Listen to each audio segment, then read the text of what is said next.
आज के शो में सैलाब माशी ढांचा गिरावट का शिकार, सैलाब के ज़रई शोबे पर शदीद असरात।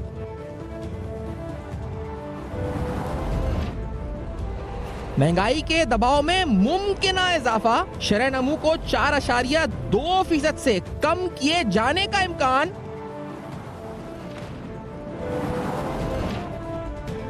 महसूलात के हदफ को पूरा करना बड़ा चैलेंज, IMF मिशन का दौरा पाकिस्तान।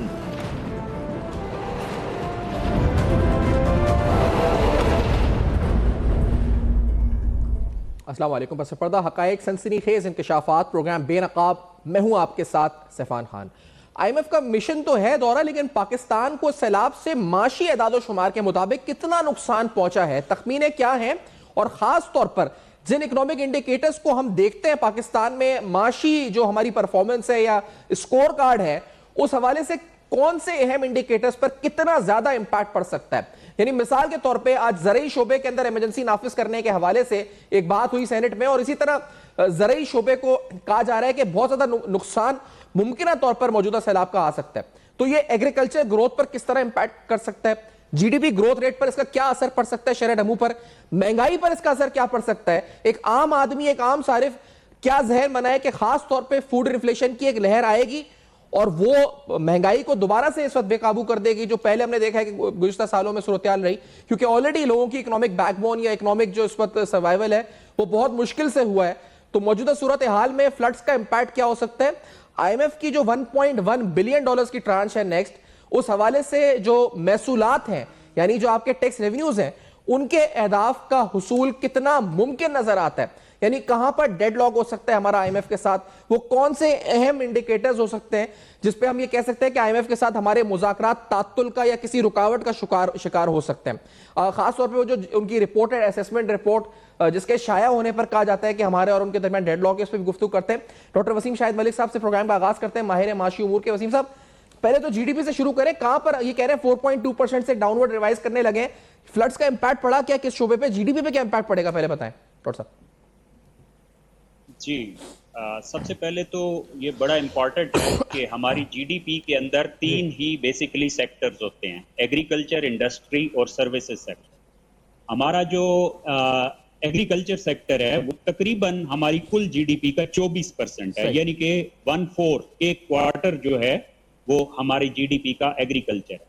अब उस एग्रीकल्चर के अंदर आपकी मेजर क्रॉप्स डिस्टर्ब हो गई हैं, आपका राइस डिस्टर्ब हुआ है, आपका मेज हुआ है, आपका कॉटन डिस्टर्ब हुआ है, और फिर उसके बाद आपका जो माइनर क्रॉप्स होती हैं या कैश क्रॉप्स होती हैं, जिसमें आपके बहुत सारी वेजिटेबल्स होती हैं, फॉर एग्जांपल टोमेटो, ये इस किस्म की बहुत सारे प्रॉब्लम्स हुए हैं। एट द सेम टाइम आपका चूंकि फॉडर भी प्रॉब्लम हुआ है, तो फॉडर के प्रॉब्लम का मतलब यह है कि डायरेक्टली आपका live stock disturb, live stock इस तरह डिस्टर्ब हुआ है कि आपके बह जाने की वजह से लाइव स्टॉक, और दूसरा यह है कि फॉडर की वजह से जो फॉडर बुरी तरह इंपैक्ट हुआ है उसकी वजह से लाइव स्टॉक पे प्रॉब्लम आएगा। अब यहाँ पे ये ज़हन में रखकर आपकी जो एग्रीकल्चर की ग्रोथ है वो हमने ज़हन में टारगेट एक रखी हुई थी, जिसकी वजह से आपकी टोटल जीडीपी की ग्रोथ 4.2% की प्रोजेक्शन थी। अब ये तो समझें कि पॉसिबल ही नहीं है कि 4.2% जीडीपी ग्रोथ हो, गिवन जो इस वक्त सिनेरियो है। अब कहां पे जा रुकती है इस एस्टिमेट में एग्रीकल्चर ग्रोथ का कितना हमने रखा था, कितना ग्रोथ रखा था एग्रीकल्चर में, और वो कहां पर अब आता हुआ नजर आता है आपको, एग्रीकल्चर ग्रोथ का जो टारगेट है। जी देखें, जब एग्रीकल्चर ग्रोथ की आप बात करें तो आपके जब 4.2% आपका जीडीपी का ग्रोथ है ना, तो इस यूं समझे कि कम से कम आपका 6% प्लस जो है वो आपकी एग्रीकल्चर ग्रो करे तो आपका 4.2% का टारगेट अचीव होता है। अब जो एग्रीकल्चर का हमारा जो एस्टीमेट एग्जैक्ट तो नहीं कह सकते, क्योंकि जब तक आपके पास प्रॉपर रिपोर्ट्स नहीं आती कि आपका मेज एक्चुअली कितना लॉस हुआ है, तो हम एग्जैक्टली नहीं कह सकते। लेकिन जो गिवन कंडीशन है उसमें मे भी हम ये करें कि एग्रीकल्चर का, मैंने कई बहुत से लोगों से मालूम किया, उन्होंने कहा ये इनिशियल एस्टिमेट है, हम असल अंदाजा लगा सकते हैं जब पता चले डैमेज। तो ये कौन बताएगा हमें कि कितना, ये ब्यूरो ऑफ स्टैटिस्टिक्स से पता चलेगा, we'll have to wait for the ministry of agriculture, ये हमें एग्जैक्ट स्टैटिस्टिक्स क्या पता चलेंगे, कैसे पता चलेंगे कि कौन सी क्रॉप कितने डैमेज हुई है और कब पता चलेगा ये? जी बिल्कुल। अच्छा, इसमें ये चीज ध्यान में रखें कि एक इदारा एग्जैक्टली नहीं है। पहले सबसे सही। पहले तो ये है कि आपका जो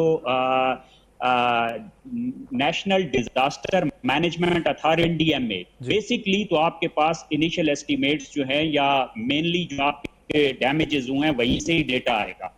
लेकिन इसके अलावा बहुत सारे और इन्वॉल्व होते हैं। फॉर एग्जांपल तमाम प्रोविंसेस के अंदर एग्रीकल्चर डिपार्टमेंट्स होते हैं सही। जो बेसिकली डिस्ट्रिक्ट लेवल पे ऑपरेट कर रहे होते हैं। तो पीडीएस पे तो डेटा एक्यूमुलेट होता है, गैदर होता है, लेकिन बेसिकली लेवल से डेटा आएगा और वो एग्रीकल्चर डिपार्टमेंट देगा कितनी क्रॉप्स डिस्टर्ब हुई। बाकी जो आपके डैमेजेस हैं, फॉर एग्जांपल इंफ्रास्ट्रक्चर को कितना डैमेज है या ये, तो ये स्पेशली आपका NDMA का डेटा जो है वो बताएगा कि आपका, तो ये एक इदारा नहीं है, कई इदारों की मिलके ये रिपोर्ट बनेगी।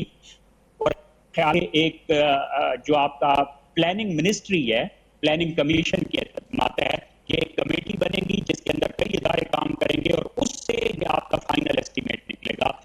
फिर हमें अंदाजा होगा कि हम कहां पर खड़े हैं और ये टाइम कितना एक्चुअली लगेगा, क्योंकि अभी तो फ्लड के डैमेजेस जारी हैं, तो till when can we ascertain कि कितना इंपैक्ट आया है? मतलब बाय सितंबर 25 जब IMF का यहाँ पे टीम आती है तो वील नो दिस, या उस वक्त भी हमें पता नहीं होगा कितना नुकसान हुआ है?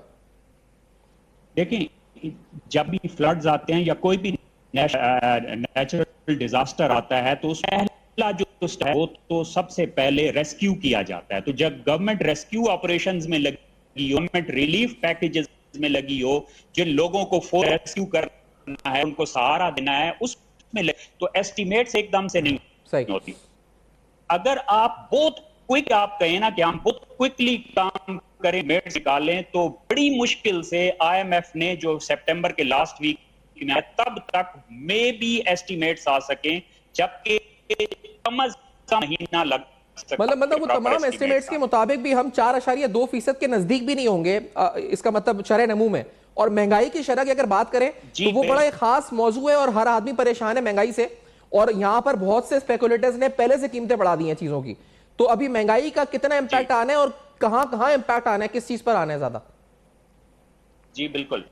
देखिए, दो चीजें हमें बड़ी क्लियर होनी चाहिए। पहली बात तो यह है कि आपने कहा कि हमारा शरह नमू कहां जाएगी। अब इसका एग्जैक्ट एस्टिमेट तो बहरहाल बाद में आएगा, लेकिन अगर कोई फर्दर पॉजिटिव डेवलपमेंट, चूंकि साल तो अभी पड़ा है ना, अभी काफी सारे महीने पड़े हैं, ये फिस्कल ईयर तो जून कोई भी डेवलपमेंट हो सकती है, लेकिन अगर सिनेरियो है तो आप यूं समझ एस्टिमेट आ जाएगा, लेकिन 3.5% के आसपास कहीं ग्रोथ होगी जो सिर्फ फ्लड्स की वजह से डिस्टर्ब हो। एक चीज तो ये होगी। बाकी आपने कहा इन्फ्लेशन इफेक्ट होगा और उसमें फूड इन्फ्लेशन स्पेशली उसके ऊपर एक बड़ा इंपैक्ट आएगा। और लेकिन उसके अंदर अगर आप देखें तो अभी जो उसमें बड़ा, देखिए दो चीजें ज़हन में रखनी पड़ेंगी। एक होता है एक्चुअल इम्पैक्ट, जैसे 2022 में जो है वो एक फ्लड की सूरत हाल बनी और वो जिस लेवल का फ्लड्स था, मेरा अपना जाती ख्याल है कि ये उस लेवल का नहीं है। अभी एस्टिमेट्स नहीं है मेरे पास, लेकिन एक अंदाजा जो आपकी ग्रोथ होगी उतनी नहीं होगी।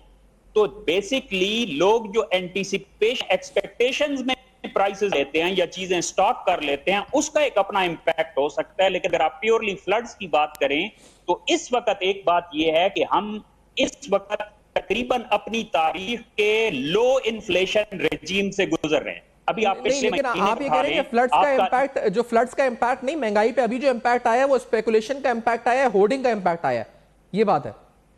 जी बिल्कुल। देखें, और अगर मैं अभी आगे की बात करूं, आगे का जब असेसमेंट आ जाता है कि कौन सा क्रॉप कितना डैमेज हुआ है, उसके बाद फिर आएगा इंपैक्ट महंगाई पर, एक्चुअल इंपैक्ट जो आना है फ्लड्स का। जी बिल्कुल। इसमें कई चीजें, वेजिटेबल्स हैं जो आपकी रोजमर्रा की है, उसकी आज की सप्लाई नहीं आई तो आज की प्राइस बढ़ जाएगी। लेकिन व्हीट में ऐसा नहीं है, राइस में ऐसा नहीं है, कॉटन में ऐसा नहीं है। वो डेफिनेटली जब आपके पास डेटा आएगा, अब एक इंडस्ट्रियलिस्ट जो है अपनी कॉटन, रॉ कॉटन परचेज करनी है क्योंकि उसने उसमें वैल्यू एडिशन करनी है, तो वो आज का रेट नहीं देखेगा। नो डाउट वो भी जाहिर अपने लिए स्टॉक इकट्ठा करने की कोशिश करेगा, लेकिन आपकी वेजिटेबल्स के ऊपर इंपैक्ट एकदम आता है। लेकिन आपकी जो मेन क्रॉप्स है, मेजर क्रॉप्स हैं, जब तक हमें क्लियर ना हो कि उनका लॉस कितना हुआ, नंबर 1, और नंबर 2 अगर जितना हमारा सप्लाई डिमांड गैप होगा उस पे गवर्नमेंट की इंपोर्ट पॉलिसी क्या होगी? फॉर एग्जांपल आपका कॉटन डैम है, कॉटन का लॉस हो गया, लेकिन गवर्नमेंट ये कहती है कि हम कॉटन जरूरत है उतना इंपोर्ट करेंगे, कॉटन की प्राइस नहीं बढ़ेगी। ये दो चीजें मैटर करती हैं। आपका एक्चुअल लॉस कितना हुआ है, और नंबर 2 जो है वो गवर्नमेंट की अच्छा, आपकी आवाज में थोड़ा सा हमें खलल आ रहा है। मैं कोशिश करते हैं इस टेक्निकल ग्लिच को दूर करते हैं, ब्रेक लेते हैं, ब्रेक के बाद वापस आते हैं और हम फ्रूट एंड वेजिटेबल एसोसिएशन के भी हमारे साथ पैटर्न चीफ होंगे, उनसे भी पूछेंगे कि कितना इंपैक्ट सैलाब का हिट करता है फ्रूट एंड वेजिटेबल्स को, फिर आम आदमी और अशिया उसके जो घर का बजट आदमी बनाता है अपने खाने पीने का, उस पर क्या इंपैक्ट आ सकता है। ब्रेक के बाद जानेंगे हमारे साथ। बैक आप देख रहे हैं बेनकाब। हम सबके जहनों में सवाल है कि आखिरकार जो मौजूदा महंगाई की लहर है वो कितनी आर्टिफिशियल है, कितनी रियल है, और असल में सैलाब का इंपैक्ट आना भी शुरू हुआ है या पहले ही जखीरा अंदोजों ने कीमतें बढ़ाना शुरू कर दी। ये बड़ा यहाँ पे अहम और घिनौना इस वक्त एक जुर्म है जो सालों से जारी है। आप शुगर कमीशन की रिपोर्ट आगे देखें, व्हीट कमीशन की रिपोर्ट आगे देखें, आप जितनी बार भी यानी रमजान मुबारक का महीना आता है उससे 15 दिन पहले देखें, और उसके अलावा महंगाई के जितने भी पाकिस्तान में इवेंट्स हुए हैं, अनटिल एंड अनलेस के बहुत ज्यादा एक्स्ट्राऑर्डिनरी ऑयल प्राइसेस ना बढ़ गई हो, मजमूई तौर पर यहां पर होर्डर्स, जखीरा अंदोज, सट्टेबाज माफिया, स्पेकुलेटर्स ये एक्टिवेट होते हैं और ऐसे अनफोर्सीन इवेंट्स का फायदा उठाते हैं। अब सैलाब एक उनके लिए अपॉर्चुनिटी है, उसका फायदा उठा के कीमतों में इजाफा हो रहा है, और अभी जो कीमतें बढ़ रही हैं वो रियल कितनी है, कितनी आर्टिफिशियल है, we don't know that. Wasim साहब, नंबर्स क्या कहते हैं सर? ये अभी जो इजाफा गंदम में हुआ या इजाफा दीगर कीमतों में हुआ, ये इजाफा बनता भी था या नहीं बनता था अभी? जी बिल्कुल। देखें, मैं पहले भी मैंने अर्ज किया कि अगर इसका इफेक्ट देखना कि आपकी जो रोजमर्रा की वेजिटेबल्स हैं और उनके ऊपर अगर इफेक्ट आया है तो ये मैं कहूंगा किसी हद तक रियल है। अच्छा, लेकिन अगर आप क्रॉप्स में चले जाएं, फॉर एग्जांपल वीट की प्राइस बढ़ रही है, तो वीट की प्राइस बढ़ने का जब मुझे नहीं क्लियर कि कितना हमारे पास जो स्टॉक पड़ा था उस स्टॉक को कितना इफेक्ट आया है इसका, मैं नहीं समझता कि स्टॉक का इफेक्ट ज्यादा आया है या कोई हमारा स्टॉक का लॉस हो गया है। ये आई थिंक होल्डिंग और लोगों की एक्सपेक्टेशंस है। तो मेरा अपना जाती ख्याल ये है कि जितनी भी आप नहीं, लेकिन सर होर्डिंग जो हो रही है तो ये बड़े बड़े यानी कोई भी अशिया जिसकी होर्डिंग हो रही है तो बड़े बड़े ट्रॉलर्स में और बड़े बड़े ट्रक्स में होती है, तो ये हुकूमत की आंखों से तो नहीं छुप सकती। यानी ये कोई ऐसी चीज नहीं है कि कोई मोटरसाइकिल में छुपा के कोई राइडर आके के वो गंदम छुपा के ले आएगा या चावल छुपा के ले आएगा। तो ये तो आंखों के सामने तमाम अथॉरिटीज देख रही है कि बड़े बड़े ट्रॉलर आ रहे हैं, वो गायब हो रहे हैं या स्टॉक किए जा रहे हैं। तो कोई ना जिला इंतजामिया, ना सूबाई इंतजामिया, ना वफाकी क्या एक्शन क्या लेने चाहिए इनको फौरी तौर पे? देखें, एक्शन गवर्नमेंट का जो काम होता है, असल में हमारे यहाँ ना गवर्नमेंट ऐसे कामों में इन्वॉल्व हो जाती है जो एक्चुअली प्राइवेट सेक्टर के करने के काम होते हैं, और जो गवर्नमेंट के अपने करने के काम होते हैं वहां गवर्नमेंट का अक्सर फेलियर ही होता है। देखिए, गवर्नमेंट को काम करना है तो आपके कहीं पे होल्डिंग होती है, तो ये आपकी बहुत सारी एक ऐसी पॉलिसीज भी गवर्नमेंट की होती है। फॉर एग्जाम्पल, आप अगर ये कहते हैं कि जी हम वीट को हम उसकी इंटर डिस्ट्रिक्ट पाबंदी लगा देंगे कि उसकी मूवमेंट नहीं हो सकती, फॉर एग्जाम्पल, तो देखो तो पैनिक क्रिएट कर रहे हैं। हो सकता है वीट का प्रॉब्लम ना हुआ हो, लेकिन वीट का आपने पैनिक क्रिएट कर दिया। तो मैं पहले ही ये कह रहा हूं कि ऐसे मौके पर आपको ये चाहिए, गवर्नमेंट को ये चाहिए कि दो काम जरूर करे। ये जब तक गवर्नमेंट दो काम नहीं करेगी, लोग अपना इसी तरह से फायदा उठाता रहेंगे। जिन लोगों के पास सरमाया है, जिनके पास स्टॉक करने की अपॉर्चुनिटी है, वो चीजें स्टॉक कर लेंगे। आम गरीब आदमी पिसता रहेगा, जिसने रोज की रोज गाड़ी से पैसा कमाना है और रोज का रोज अपना राशन खरीदना है, वो पिसता रहेगा। इसका हल क्या है या गवर्नमेंट को करना क्या चाहिए? देखिए, दो काम बड़े जरूरी हैं। सबसे पहली बात तो यह है कि government as soon as possible अपनी पॉलिसी क्लियर करे, लोगों को अनाउंस करे कि भाई वीट का जो है वो ये लॉस हुआ नहीं है, और अगर हो तो हम यहां बैठे हैं, हम जो है अगर इंपोर्ट करनी पड़ी तो हम इंपोर्ट करेंगे। देखिए, ये बड़ा मसला होता है जब क्राइसिस आ चुका होता है, प्राइसेस ऊपर चली गई होती हैं, लोग पैसा कमा चुके होते हैं, तब गवर्नमेंट पॉलिसी अनाउंस करती है कि चले हम बाहर से इंपोर्ट कर लेते हैं। जिन्होंने कमाना था सर, उन्होंने जो 400 रुपए 10 किलो की बोरी पे इजाफा हो गया गंदम की आटे की, यानी अगर वो 80 से 120 रुपए किलो हो गई, या जो कीमत जिसकी चावल की या मेज की जो बढ़नी थी, तो फायदा बनाने वाले तो बना गए। अब हुकूमत इस पे बैठ के नोटिस ले, फिर एक इंक्वायरी कमेटी बनाए, फिर वो इंक्वायरी कमेटी एक कमीशन रिपोर्ट बनाए, वो कमीशन रिपोर्ट आएगी, फिर हम उसको पढ़ेंगे बैठ के कि वो ये हुआ था तो ये हुआ था, उसने उसको व्हाट्सएप पे मैसेज किया था, फिर उस पर FIA को दी। तो ये तो जब तक करके गुजर चुके होंगे यहाँ से, और अभी तक यहाँ से फायदा उठा भी चुके हैं, कीमतें थोड़ी वापस भी आई हैं, तो उठा भी चुके हैं फायदा जिनको उठाना था। जी देखे ना, ये पहली बात ज़हन में रखें कि कुछ चीजें ऐसी होती हैं जिसमें टाइम लगता है। अगर फॉर एग्जांपल गवर्नमेंट अभी कह दे कि हमारा इतना $1 बिलियन का लॉस हुआ है और कल को एक्चुअली रिपोर्ट कुछ और कहे, तो ये बात समझ आती है कि गवर्नमेंट को इस तरह फौरी अनाउंस नहीं करना चाहिए। लेकिन देखिए, कुछ स्टेप फौरी करने के भी तो होते हैं। आखिर पॉलिटिकल है, लोगों के साथ ताल्लुक है उसका, तो क्या वो आके लोगों को तसल्ली दे, क्या अनाउंस कर सकते? जितना भी लॉस होगा उसका फिगर ना बताएं, वो सही है, फिगर पास नहीं है, लेकिन इतना नहीं हो सकता कि लोगों को कहें कि जी हम एट एनी कॉस्ट हम कभी भी सप्लाई डिस्टर्ब नहीं होने देंगे। Exactly. अच्छा, अब वीट के लिए एक और चीज भी आप समझें, या कुछ भी और चीजें, कि जिन इलाकों में एक तो वो है ना जिनके हार्वेस्ट के टाइम प्रॉब्लम हुआ है, और कुछ क्रॉप्स ऐसी हैं जिनकी सोइंग में प्रॉब्लम होगा, तो क्या गवर्नमेंट ये अनाउंस नहीं कर सकती कि लोगों के पास, आम काश्तकारों के पास जो है वो अगर बीज खरीदने के भी पैसे ना हो, उनके नुकसानात हो गए, तो हम उन्हें सस्ते कर्जे देंगे, लेकिन हम सोइंग सीजन को प्रॉपरली मैनेज करेंगे और कमी नहीं होने देंगे। देखें, सप्लाई बेसिकली डिस्टर्ब हुई है, अब सप्लाई को मेंटेन करना है। सप्लाई मेंटेन करने का पहला स्टेप ये होता है कि लोगों की एक्सपेक्टेशंस को तोड़ना। जो लोग ये समझ रहे हैं कि जिन लोगों की एक्सपेक्टेशंस ये हैं कि सप्लाई रहेगी पूरा साल डिस्टर्ब, तो हम इससे फायदा उठाते रहेंगे, नहीं, गवर्नमेंट को आके बड़ा क्लियरली अनाउंस करना चाहिए। जैसे आप अगर 15 दिन के अंदर पेट्रोल की कीमतें अनाउंस कर सकते हैं, या 15 दिन में ये ऊपर नीचे कर सकते हैं इंटरनेशनल मार्केट के साथ, या वीकली भी कर सकते हैं, वीकली भी हुई हैं, तो फिर गंदम हो गई, चावल हो गया, ये तो बुनियादी अशिया जो हर घर में इस्तेमाल होती हैं, तो इसका स्टॉक की पोजीशन क्या है, इसकी सप्लाई चेन आगे क्या होगी, इसकी कीमतों में क्या रद्दोबदल आ सकता है, ये ट्रांसपेरेंट तरीके से बताएं अवाम को, ताकि जो लोग फायदा उठा रहे हैं, अवाम का नुकसान हो रहा है, जो बिलियनियर्स हैं वो ट्रिलियनर्स बन रहे हैं, जो मिलियनियर्स हैं वो बिलियनियर्स बन रहे हैं, और अनफॉर्चुनेटली सैलाब के नाम पर सारा गेम चल रहा है इस पर। जी सर, बिल्कुल, आपने बिल्कुल सही कहा। देखें, पूरी दुनिया में ये बात तय हो गई है, देखें दुनिया की प्रैक्टिसेस से हमें कुछ सीखना, ये बात बड़ी क्लियर है कि दुनिया की पॉलिसीज एक्चुअली जो इंप्लीमेंटेशन होती है उस स्टेज सक्सेस कम होती है, एक्चुअल सक्सेस होती है कम्युनिकेशन से, कि गवर्नमेंट कितना इफेक्टिवली कम्युनिकेट कर पाती है। अगर गवर्नमेंट कम्युनिकेट ही नहीं करेगी, गवर्नमेंट चुप करके बैठी रहेगी कि हम तो जो वेट कर रहे हैं कि हमारी स्टैटिस्टिक्स आएंगी, तो स्टैटिस्टिक्स आते आते वही आपकी बात के पहले तो लोग फायदा उठा सकते। मैं कराची का बता सकता हूं, बाकी शहरों में अपने जो नाज़रीन, कराची में मेन राशिद मनास रोड के ऊपर पूरे आपका जो एक मॉल है उसके साथ आप देखें, कोई 15 से 20 गिन के आप ट्रॉलर गिन सकते हैं, उन ट्रॉलों पर कपड़ा ढका हुआ है, सबको पता है इसके अंदर या तो गंदम है, या मैदा है, या चावल है, और कोई पुलिस यानी स्टैटिस्टिक जब आएंगे कि कितना नुकसान हुआ, एग्रीकल्चर मिनिस्ट्री निकालेगी, तो स्टैटिस्टिक्स डिपार्टमेंट, तो IMF की टीम, तो सर ये तो कोई पुलिस वाला रोक के कोई अगर ये पूछ ले कि इसमें क्या जा रहा है और क्यों जा रहा है, और इतने बड़े बड़े ट्रॉलरों में 20-20 ट्रॉलर आधी रोड ब्लॉक करके खड़े हुए हैं, क्यों खड़े हुए हैं, उसमें क्यों जा रहा है मैदा या गंदम या चावल, ये क्यों जा रहा है, कहां जा रहा है, कौन खरीद रहा है, कहां से सरमाया आ रहा है, किसका सरमाया है, ब्लैक मनी है, व्हाइट मनी है, तो मेरा ख्याल है वहीं सारा चिट्टा बट्टा स्टैटिस्टिक्स का शायद इंतजार भी ना करना पड़े, वहीं FIA रिपोर्ट बना दे बैठे बैठे।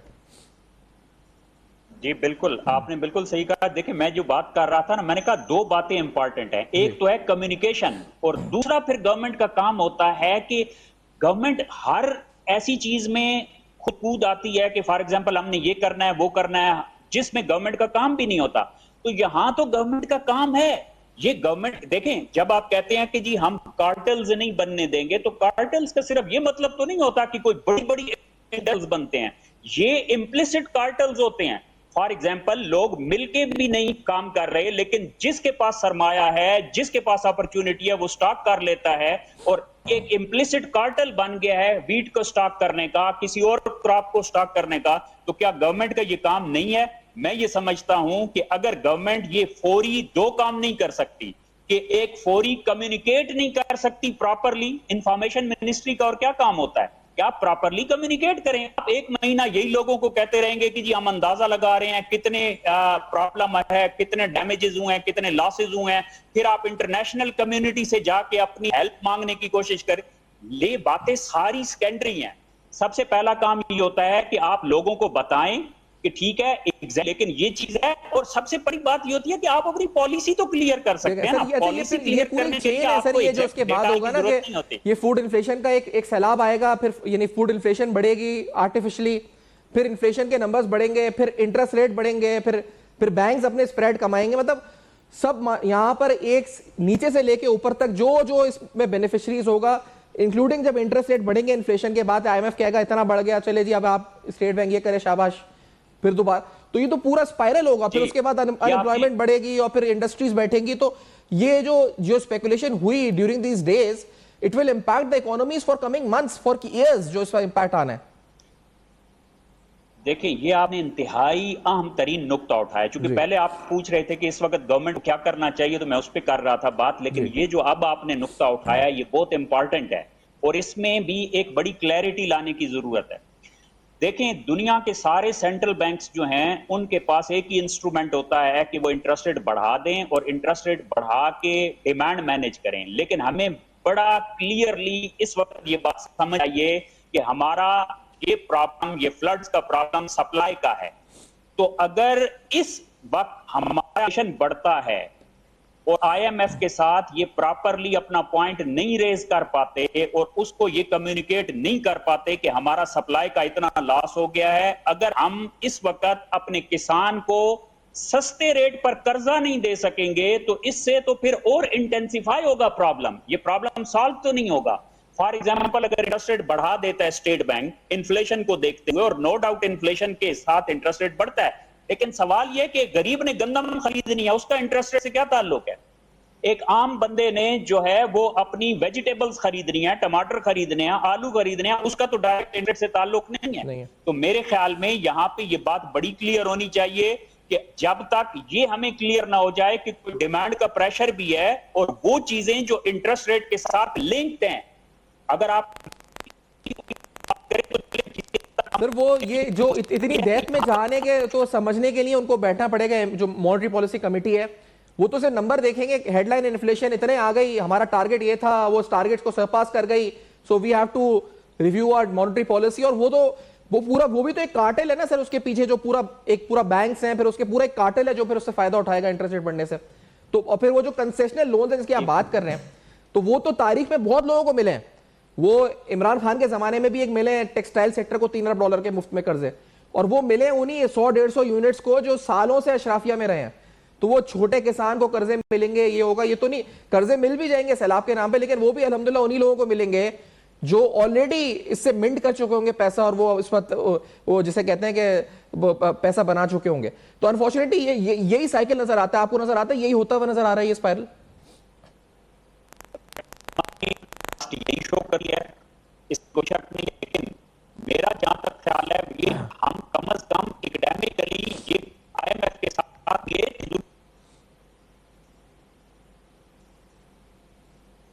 सर मुझे आपकी आवाज वसीम साहब की नहीं आ रही है, एक ब्रेक ले लेते हैं, इस ब्रेक के बाद वापस आते हैं, वसीम शायद मेरे साहब से कनेक्ट करते हैं आफ्टर दिस ब्रेक। नाज़रीन, अहम तरीन गुफ्तगू हो रही है सैलाब का असल में महंगाई पर क्या इंपैक्ट है, आर्टिफिशियल कितना है, एक्चुअल कितना है, कितना जखीरा अंदोजों ने मुनाफा कमाया, सट्टेबाज एक्टिव है, उनको किस तरह निपटा जाए, हुकूमत क्यों सो रही है। एक ब्रेक के बाद मजा रही। वेलकम बैक, आप देख रहे हैं बेनकाब अहम तरीन सवालात। अब 25 सितंबर को आईएमएफ का वक्त आएगा पाकिस्तान, महसूलात के हदफ हैं, जीडीपी के हदफ, बहुत से अहदाफ हैं, वो इकोनॉमिक इंडिकेटर्स हैं, लेकिन क्या इन सैलाबों की बुनियाद पर हम आईएमएफ से कोई रिलैक्सेशन मांगेंगे या मांग सकते हैं? वसीम साहब, ये सवाल आपकी तरफ। जी बिल्कुल, देखें, आईएमएफ के साथ सारे के सारा डिपेंड करता है आपकी इफेक्टिव, और उसके लिए एक बड़ा डिटेल्ड होमवर्क चाहिए होता है। अगर आईएमएफ के आने से पहले हमने अपना पूरा होमवर्क कंप्लीट कर लिया तो डेफिनेटली आईएमएफ के से जो है रिलैक्सेशन मांगी जा सकती है। देखें, बात यह है कि आपने कुछ टारगेट्स अचीव करने हैं, वो टारगेट्स चाहे आपके महसूलात के हों, चाहे आपके जो है वो एक्सचेंज रेट से रिलेटेड हों, आपका जो है वो इंटरेस्ट रेट से रिलेटेड हों, या आपके जीडीपी के टारगेट्स हों।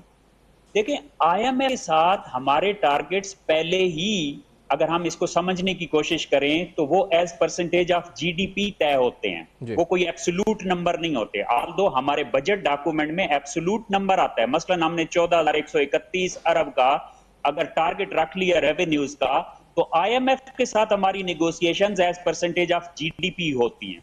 अब चूंकि जीडीपी एस्टीमेट रिवाइज हो गया है, तो डेफिनेटली हमारे आईएमएफ के साथ जो नेगोशिएशंस हैं उनमें महसूलात और उनके टारगेट्स भी नीचे लाए जा सकते हैं। सही। लेकिन इसमें मसला किधर है? देखिए, मसला ये है कि हमारी गवर्नमेंट्स बजाय इसको रियलिस्टिकली सोचें, पूरा साल यही होता रहेगा। एशियन डेवलपमेंट बैंक का एक एस्टीमेट आएगा, वर्ल्ड बैंक का एक एस्टीमेट आएगा, आईएमएफ का एक एस्टीमेट आएगा, कोई कहेगा इनकी जीडीपी ग्रोथ 3% होगी, कोई कहेगा 2.5% होगी। लेकिन हम खुद क्या करेंगे? हम अड़े रहेंगे, नहीं हमारा जीडीपी का ग्रोथ रेट बहुत नीचे नहीं जाएगा, हम ये कर लेंगे वो कर लेंगे, जबकि कल को एक्चुअली कर भी कुछ नहीं सकेंगे। जब हम खुद ही अपनी के ग्रोथ को ओवर फोरकास्ट करके बैठे रहेंगे, तो आपके साथ हम क्या नेगोशिएट करेंगे कि हमारा रेवेन्यू का नीचे लाएं या फलां चीज का टारगेट नीचे लाया जाए? तो सबसे पहले मेरे ख्याल में हमें अपने आप से सिंसियर होना पड़ेगा और एक सिंसियर एस्टीमेट निकालना पड़ेगा कि ये हमारा अब ग्रोथ रेट कम होगा, ये हमारा इन्फ्लेशन रेट कम होगा। अब उसके साथ हमारा ये पूरा मैक्रो फ्रेमवर्क बनता है, ये हमारा फिस्कल फ्रेमवर्क बनता है, ये चीजें हमें सूट करती हैं। 2-3 ऑप्शंस हमें बनानी चाहिए और फिर आईएमएफ के साथ नेगोशिएशन में बैठना चाहिए। अगर हम ये समझेंगे कि आईएमएफ टारगेट्स लेकर आएगा और वो हमसे बात करेगा, तो देखें फ्लड्स का सामना आईएमएफ को तो नहीं है, हम क्यों उससे एक्सपेक्ट करें कि उस हमारे प्रॉब्लम सॉल्व करेगा? एक चीज बड़ी अच्छी हो गई है कि ये सिंसियरली शायद ये करें या ना करें, लेकिन एक चीज बड़ी सिंसियरली गवर्नमेंट्स करती हैं कि वो जो सैलाब के डैमेजेस होंगे, इंफ्रास्ट्रक्चर लॉस, जैसे घर टूट गए या जो इंसानी जानों का ज़िया हुआ या सोशल सेफ्टी नेट के लिए पैसे चाहिए होंगे, वो ये अगर 10 रुपए का नुकसान हुआ है तो ये 100 रुपए मांगेंगे डोनर एजेंसी से कि हमारा 100 रुपए का नुकसान हो गया, हमें घर बनाने गरीबों के, चाहे उससे उनके घर बने या उनके अपने घर बने, जो उसके घर बने। लेकिन ये उसमें बड़ी सिंसियरिटी से काम होता है, वो वाला काम होगा सैलाब के बाद। लेकिन आईएमएफ से आप सही कह रहे हैं कि हमें नंबर सही रखने पड़ेंगे, अनफॉर्चुनेटली जो हम नहीं रखेंगे शायद। देखें जी, अच्छा, ये भी हमारा जो है वो मेरे ख्याल में आप बात बिल्कुल सही कही है, लेकिन अब दुनिया का जो सारे का सारा इंफॉर्मेशन टेक्नोलॉजी है वो बड़ी इंप्रूव हो गई है। हम जो मर्जी 10 के 100 बनाते रहे, वो अब दुनिया हमें क्या 10 रुपए भी देने को लिए तैयार होगी या नहीं, ये अलग सवाल है। तो मेरे ख्याल में जब हम ओवर एस्टिमेट बताते हैं ना सर, वो दुनिया तो अपग्रेड हो गई ना। हमारी जो मेंटेलिटी हुक्मरानों की तो वही है, उन्होंने 2010 में भी 10 के 2 बनाए, तो 15 में भी बनाए और 22 में भी बनाए, तो वो कहेंगे 25 से भी हम बनाएंगे। अब दुनिया अपग्रेड हो गई है, जीपीएस आ गया है, तो जियो टैगिंग से पता चल जाएगा कि कहां पे क्या हो रहा है। लेकिन हमारे तो यहाँ पे जो लोग बैठे हैं उनकी तो वही मेंटेलिटी है कि ये मौका आ गया 10 के 2 बनाने का। एग्जैक्टली। और दूसरी बात देखें सर, हम कब तक हम दुनिया के लिए यही हमारी कैलकुलेशन होती रहेगी? पहले हर 10 साल बाद सैलाब आ जाया करता था, अब क्लाइमेटिक चेंज के बाद हर 5 साल बाद सपोज सैलाब आना शुरू हो जाए, फिर और फ्रीक्वेंसी बढ़ जाए और ड्यूरेशन कम हो जाए। तो क्या हमारी गवर्नमेंट्स का यही काम रह गया है कि वो सैलाब का इंतजार करें 5 साल, जब सैलाब आ जाए तो उसके बाद दुनिया से जो है वो एस्टिमेट्स शेयर करना शुरू कर दें कि हमें इतने पैसे चाहिए? क्या वो जो 5 साल गुजरे हैं या 4 साल गुजरे, 3 साल गुजरे, 22 में आया था, अब 25 में दोबारा आ गया, तो क्या हमने 3 साल में ये प्रिपरेशन आगे के लिए की थी कि हमारा ये सैलाब कल को भी आ सकता है? हमारे इतने इदारे बनाए हुए हैं, हमने फूड सिक्योरिटी का इदारा बनाया हुआ है, तो क्या वो फूड सिक्योरिटी का काम जो स्ट्रेटेजिक रिजर्व्स हम कहते हैं वीट के मेंटेन करने हैं, फलां के मेंटेन करने हैं, तो जब हम साल हर साल पे उन इदारों को फीड किए जा रहे हैं, वो हमारे ऊपर फिस्कल प्रेशर डाली जा रहे हैं, उनकी वजह से हम दुनिया से कर्जे लिए जा रहे हैं, तो जब सैलाब आता है और उसके लिए हम तैयार नहीं होते, तो ये क्वेश्चन नहीं बनता कि बजाय इसके कि दुनिया को बड़े नंबर शो सर, आईएमएफ से जो रेजिलिएंट फंड है, जी बिल्कुल रेजिलियंस का है, उसके अलावा दुनिया के साथ और कई क्लाइमेट चेंज बातें हम करते हैं। ये बड़ा पर्टिकुलर सवाल है कि सारा पैसा कहां गया है। वो अर्ली वार्निंग सिस्टम्स हो या क्लाइमेट चेंज के नाम पे जो हमने लोन्स या ग्रांट्स या जो भी लिए हैं, तो वो किधर गए? क्योंकि हर दफा सैलाब आता है और ज्यादा तबाही होती है, फिर हम पैसे ही मांगना शुरू कर देते हैं। बहुत शुक्रिया सर, आपने प्रोग्राम में ज्वाइन किया। वसीम साहब, आपने गुफ्तगू करी और बड़ी अहम तरीन मामलात पर गुफ्तगू करी और जो है वो अहम पहलुओं को उजागर किया। महंगाई क्यों बढ़ रही है, कितनी आर्टिफिशियल है, कितनी रियल है, सबके जहनों में सवाल है। इस पर और प्रोग्राम्स भी करेंगे, देखते रहेगा। अब तक हमारा बहुत ख्याल रखिए।